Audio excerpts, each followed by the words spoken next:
잔금 대출이 안 돼서 입주를 못 한다. 아니면 이제 기존에 살던 집을 팔고 돈을 마련해서 잔금을 넣고 이사를 해야 되는데 그게 어렵다라고 얘기하는 사람들이 많아지는 것 같습니다. 꽤나 지금 상황들이 안 좋은 것 같습니다. 근데 이게 시간이 지날수록 상황이 더 악화가 되지 좋아질 일은 없는 것 같습니다. 순천주공 살리게 해야 된다, 예외를 줘야 된다, 뭐 이런 얘기들도 많던데요. 그보다 더 중요한 건 순천주공만이 아니라 대한민국에 있는 전체 신규 이제 분양이 되어서 입주를 앞두고 있는 사람들, 그들의 상황이 어떠한지를 좀 봐야 될 것 같습니다. 실수요자들은 대출을 해줘야 된다, 아니면 금액을 뭐 줄여야 된다, 뭐 여러 가지 얘기들이 많은데, 이 근본적인 건 무리하게 자신이 감당할 수 없는 남의 돈으로 분양을 받고 입주하고 하려 했던 게 문제인 것 같습니다. 언제부터인가 우리가 10억이 있으면 10억을 가지고 10억짜리 집을 살려고 하는 게 아니라 10억에 6억을 더 대출 받아서 16억짜리를 살려고 하는 그런 말도 안 되는 셈법들이 통용이 되었습니다. 레버리지를 이용하면 좀 더 수익을 늘릴 수 있다며 그렇게 대출 받는 걸 아무렇지도 않게 생각했습니다. 근데 그게 문제의 시발점이 아니었나라고 생각해 봅니다. 5억을 가지고 있으면 5억짜리 집을 봐야 하는데 5억을 가지고 9억짜리 10억짜리 집을 보고 있으니 문제인 거다라는 겁니다. 어떤 이는 5억짜리 집을 사려는데 계약금인 5천만 원도 돈이 없어서 마이너 대출 받아서 5천만 원 채우고 중도금 넣고 그리고 또 살아가고 있습니다. 나머지 금액 또 여러 가지로 연결해서 무리하게 불러 당겨서 대출 받아서 들어가 살고 있죠. 근데 그런 가정들에게 이 뭡니까, 집값이 오르지 않고 정체가 되거나 집값이 떨어지면요, 이 감정 가격에 대한 이 대출 한도를 넘어선 금액은 일부 상환하라고 요구가 안 들어오겠냐라는 겁니다. 안 들어오면 다행인데 원금 일부 상환 요구가 들어오게 되면 이제 머리 아파지는 거죠.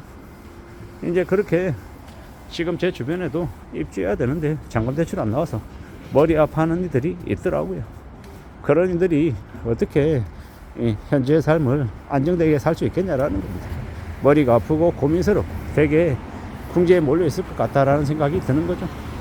깎아봐죠. 암담한 거죠. 현실이 녹록지 않으니까요. 그런 현실을 견디고 감내해야 되는 이들은 참 정말 사는 게 쉽지 않을 겁니다. 그런 시대가 지금의 시대이고, 지금뿐만 아니라 2025년 하반기가 되면 더더욱더 대출은 쪼그라듭니다. 이미 한국이라고 하는 나라는 가계부채가 너무 심각한 1900조를 넘어서 있기 때문에 이게 지금 답이 없는 거죠. 그리고 무리하게 다주택, 다중채무자로 있는 사람들, 그들이 지금 힘들다 이러는데 그들이 아직 안 무너지고 있어요. 좀 심하고 나쁜 얘기일 수 있지만 그들이 무너져야, 그들이 망가져야, 그래야 그 다음이 열리는 것 같습니다.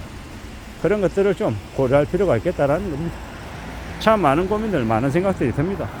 앞으로 얼마나 그들이 많은 어려움을 겪게 될까, 그들이 못 버텨서 경매로 나오는 물건들이 얼마나 많을까를 생각해야 됩니다.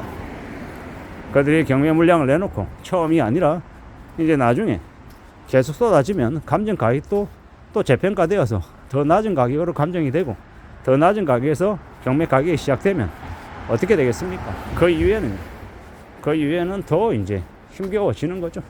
상황들이 더 녹록지 않게 바뀌는 거다라는 겁니다. 그러한 사실들을 잘 좀 살펴볼 필요가 있는 것 같습니다.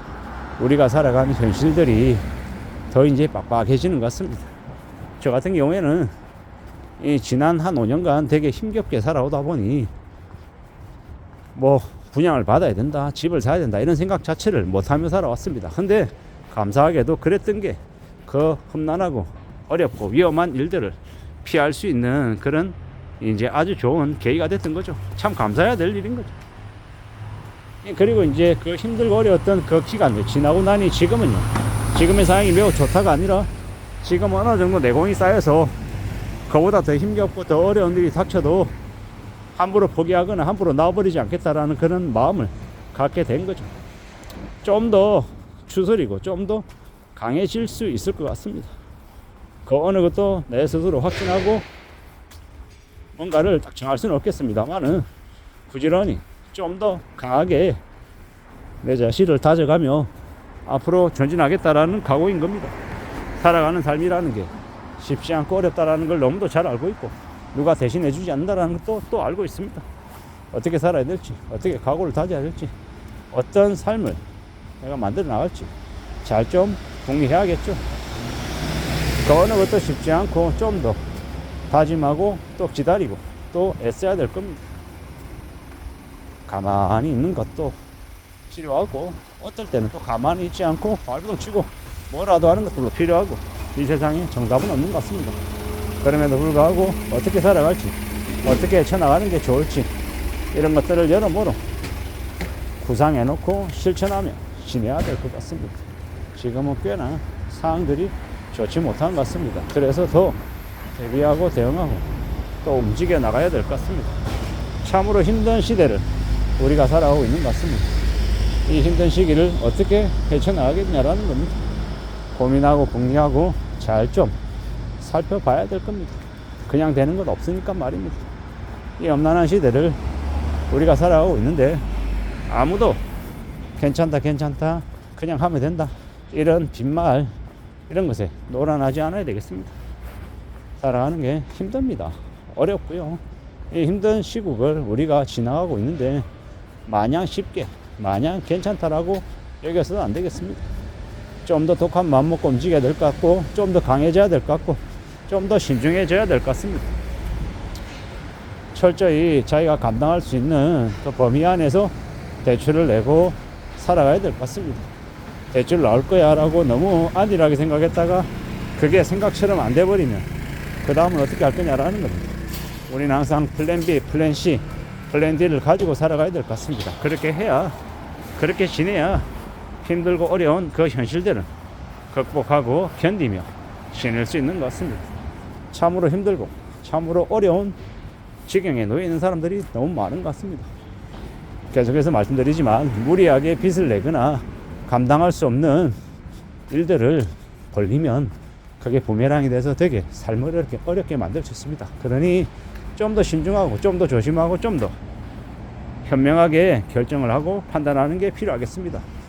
지금 당장 바로 판단하고 결정하는 것만큼 위험한 게 없다.